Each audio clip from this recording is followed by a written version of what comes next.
더블 체크.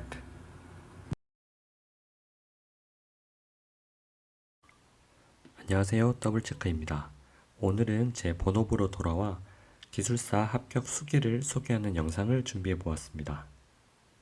본 영상은 기술사 소개부터 시험 정보까지는 간단히 말씀을 드리고 준비 과정과 공부 방법에 대해서 자세히 말씀을 드리겠습니다. 저는 2010년에 건설회사 플랜트 사업부 개장설계팀으로 입사를 해서 국내외 프로젝트를 다수 수행을 하면서 5년 동안 시스템, 계기, 도면, 현장의 시운전까지 해보았던 경험이 기술사를 취득하는 데 가장 많은 도움이 되었습니다.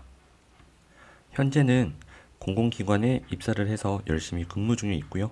최근에 한국기술사 회원으로 가입을 하였습니다. 수행 직무로는 계측 제어 분야에서 전문 지식과 실무 경험을 가지고 설계 및 시공을 담당을 하며 또한 기술 자문과 기술 지도를 수행하는 직무를 얘기를 합니다. 필기시험의 경우에는 주로 전기 2차 때 연 1회 시험을 치를 수 있고요. 필기와 실기 모두 적지 않은 금액임을 알 수 있습니다. 시험 시간은 필기의 경우에는 논술형 100분씩 4교시 동안 진행이 되고요. 실기 시험의 경우에는 구술형으로 면접을 30분 동안 진행하게 됩니다. 둘 다 합격 기준은 60점 이상일 경우에는 합격을 하실 수 있습니다. 출제 경향으로는 계측 제어 관련 실무 경험과 전문 지식, 응용 능력을 요구하는 문제가 많았으며 면접의 경우에는 기술사로서의 감리 능력, 자질, 품위까지도 평가가 된다고 하더라고요. 필기시험 문제 같은 경우에는 1교시부터 4교시 모두 100분씩 시험을 치르게 되고요. 1교시의 경우에는 13문제 중 10문제를 선택해서 풀게 되고 나머지의 경우에는 6문제 중 4문제를 선택을 해서 답안을 작성하시면 됩니다. 1교시의 경우에 제가 느꼈던 바로는 이론 용어와 정의에 대한 내용이 많이 나왔으며 4교시로 갈수록 실무 내용을 요구하는 문제가 많이 출제가 되었습니다. 저는 2018년에 필기시험을 처음 치러봤고요. 준비기간도 4개월 동안 준비를 하면서 기간도 짧았지만 어떻게 답안을 작성하는지조차 알고 가지 않았어서 기억나는 대로 막 쓰고 왔는데 아깝게 불합격을 하게 됐고요. 다시 2019년에는 요령도 알고 전략도 세우고 해서 다행히 80점대 후반 높은 점수를 합격을 할 수 있었습니다. 마찬가지로 2019년에 필기 합격 발표가 나고 난 뒤에 실기를 준비를 했는데 준비 기간이 짧기도 했고 설계도 해보고 현장에서도 많은 상황을 겪어봤기 때문에 면접을 가게 되면은 그래도 좀 자동으로 답변이 잘 나오지 않을까라는 생각에 준비를 좀 허술하게 하다 보니까 역시나 불합격을 하게 됐고요. 그리고 다시 마음을 가다듬고 2020년에 실기를 준비를 해서 합격을 할 수 있었습니다. 기술사 준비 동기는 대부분 비슷하겠지만 퇴직 후 노후 대비, 자격수당 등의 이유가 있었고요. 그리고 저 같은 경우에는 첫 번째 직장에서 쌓아왔던 그런 설계와 현장 경험들을 유지를 하고 조금 더 개발을 해보고자 기술사를 준비를 하게 됐습니다. 그리고 노후에는 강의를 조금 해보고 싶어서 기술사를 준비를 하게 됐습니다. 필기시험 준비 같은 경우에는 매일 1시간 전에 출근을 해서 공부를 하고요. 업무가 끝나고 나서도 2시간 이상 공부를 하고 퇴근을 했습니다. 그리고 교재를 많이 찾아보셨던 분은 여기 사이트에 대해서 조금 들어보셨을 텐데 저도 검색을 하다가 여기서 교재를 샀거든요. 20만 원대로 기억을 하는데 그 금액을 지불을 하고 두꺼운 제본 3권을 받았습니다. 이 3권을 받고 자료를 수정하는 데만 4개월 정도 걸리더라고요. 네이버에서 긁어온 것도 많고 틀려 있던 것도 많고 그래서 혹시나 이 영상을 보시고 여기서 교재를 구매하고자 하시는 분들은 다시 한번 생각해 보시기를 권유를 드립니다. 그리고 대부분 그러하듯이 기출문제로 노트를 작성을 했고요. 그리고 이전 직장에서 퇴사를 할 때 자료를 가지고 퇴사를 할 수는 없었지만 이메일과 데이터 자료들의 흔적들을 가지고 그때의 기억을 떠올리면서 모의로 업무를 수행을 해봤습니다. 실기시험을 준비를 할 때는 필기시험을 할 때 준비했던 노트를 한 번 더 추려가지고 예상 문제를 추려서 실기시험용 노트를 따로 작성을 했습니다. 그리고 첫 번째 실기시험 문제를 기준으로 오답 노트를 작성을 해서 준비를 좀 더 철저히 해봤고요.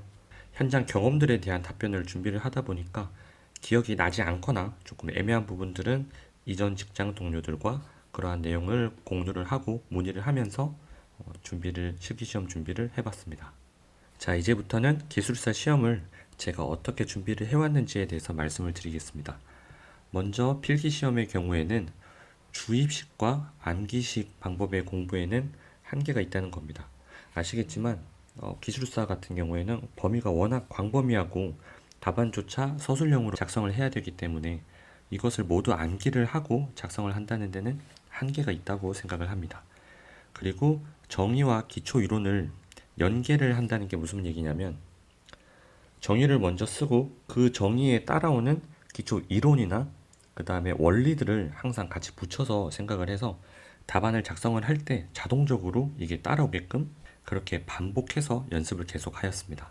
그리고 모든 문제를 정의와 기초 이론으로 답변을 할 수 없기 때문에 다른 문제 같은 경우에는 키워드들을 정해놓고 이러한 키워드를 나열하는 방법을 저만의 패턴을 만들어서 답안을 작성을 해왔습니다. 그리고 필기시험이 답안을 서술로 작성을 한다고 하지만 소제목으로 나눠가지고 답안을 채점하시는 분들이 보기 쉽게 작성을 하면은 보다 좋은 점수를 얻을 수 있을 거라고 생각을 합니다.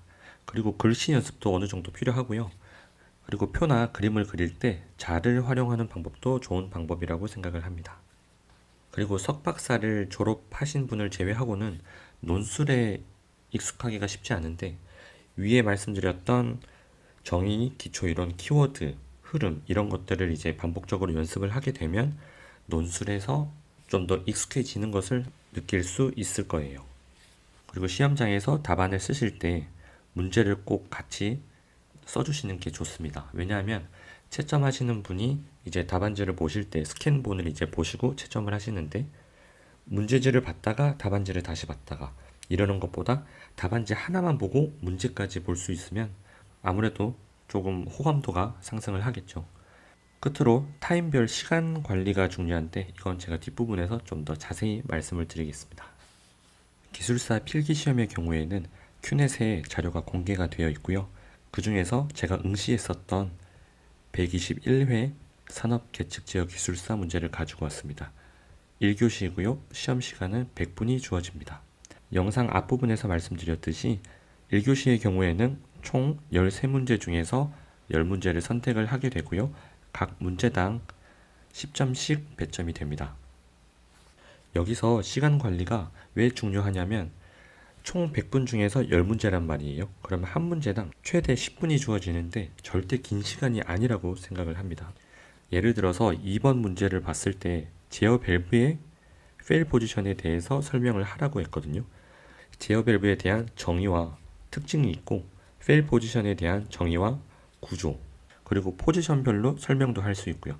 이렇게 내가 가지고 있는 지식들을 10분 안에 채점하시는 분들이 보기 편하게 작성을 한다는 게 시간이 절대 여유가 있는 게 아니더라고요. 그리고 시간 관리에서 가장 중요한 게 뭐냐면 시험지를 받았을 때 저 같은 경우에는 이 10문제를 추려내는데 절대 5분이 넘지 않도록 노력을 했습니다. 어떤 경우가 있냐면 10문제를 선택을 해야 되는데 8문제 정도는 확실히 알고 있어요. 그런데 2문제를 더 선택을 해야 되는데 자세히는 모르지만 절반 정도 아는 문제가 한 4문제 있어요. 이 4문제 중에서 2문제를 추려내는 게 생각보다 고민이 돼서 시간을 잡아먹더라고요. 그래서 이런 점을 유의를 하시면 괜찮을 것 같습니다. 2교시도 마찬가지로 100분이 주어지고요. 2교시부터 4교시까지는 총 6문제 중에서 4문제를 선택을 해야 되고 각 문제당 25점이 배점이 됩니다. 1교시와 다른 점이 뭐냐면 이러한 페루프 전달함수가 주어지고 감도를 구하거나 아니면 표나 회로를 통해서 상황이 주어지고 그 상황에 대한 답을 풀어내는 문제들의 비중이 높아짐을 알 수 있습니다. 4교시로 갈수록 그러한 문제들의 비중이 더 많이 높아집니다. 시험장에 갔을 때 받는 답안지도 큐넷에 공개가 되어 있고요. 실제로 시험장에 가면은 연습지와 답안지를 받게 됩니다. 연습지는 쓸 경우가 잘 없고요. 시간이 남는다거나 아니면 표나 그림을 먼저 그려볼 때 활용을 하는데 저 같은 경우에는 연습지는 쓰지 않았습니다. 그리고 답안지를 보시면은 여기 줄의 간격이 생각보다 넓으니까 글씨를 크게 쓰는 연습을 하시고, 그리고 첫 번째 번호열에는 문제를 쓰시는 게 좋습니다. 답안을 작성하실 때는 두 번째와 세 번째 열을 활용을 해서 괄호나 블럭을 활용을 해서 답안을 조금 더 보기 쉽게 작성을 하시는 것이 좋습니다. 끝으로 실기시험에 대해서 말씀을 드리겠습니다. 실기시험은 대부분 면접으로 진행이 되는데 여기서 가장 중요한 건 수험자 이력카드입니다. 이 이력카드에는 본인의 경력을 쓰는 칸도 있고 경력 기술서처럼 500자 정도 내외로 작성을 하는 칸이 있습니다. 그 안에 내가 가지고 있는 장점들을 모두 쏟아부어서 PR을 잘 해놓는 게 좋습니다. 왜냐하면 시험장에 들어갈 때 시험장 출입구에서 그 부스까지 걸어가는 사이에 면접관 분들은 이제 이 이력카드를 보시더라고요. 그래서 제 생각에는 이 이력카드가 아마 실기시험에 30-40%는 먹고 시작을 하지 않을까 생각을 합니다. 아무래도 면접관으로 오시는 분들은 현업에서 직위가 있으시거나 교수님들이 이제 많이 오시거든요. 그리고 중요한 게 첫 번째 질문을 신중하고 신뢰도 있게 답하는 게 중요한 것 같더라고요. 왜냐하면 제가 면접을 2번을 보면서 느꼈던 게 첫 번째 질문이 제 수준을 판별하는 기준이 되었던 것 같아요. 첫 면접에서는 긴장을 너무 해서 첫 번째 질문을 다른 걸로 대답을 했었거든요. 그러다 보니까 면접관 세 분이서 서로 질문을 계속 하시더라고요. 근데 두 번째 면접을 볼 때는 첫 번째 질문을 조금 심호흡을 하고 제가 알고 있던 지식들을 이제 효율적으로 다 말씀을 드리니까 그다음부터는 질문의 수가 조금 줄었던 느낌이 들었어요. 마찬가지로 입장과 퇴장 시에는 인사를 하는 게 좋다고 생각을 합니다. 출입문에서 부스까지 가는 와중에 이력카드를 보신다고 했는데 고개를 들고 들어오는 제 모습을 보시는 분도 계시더라고요. 그래서 인사하고 걷는 와중에 표정 관리, 그리고 의자에 앉고 일어설 때마저 단독적으로 행동하지 않는 그런 모습을 보여주는 게 좋을 거라고 생각을 합니다. 결론적으로 말씀을 드리면 이러한 내용들은 결국 기술사로서의 성품을 보는 자리임을 잊지 않으셨으면 좋겠습니다. 영상은 이렇게 준비를 해봤고요.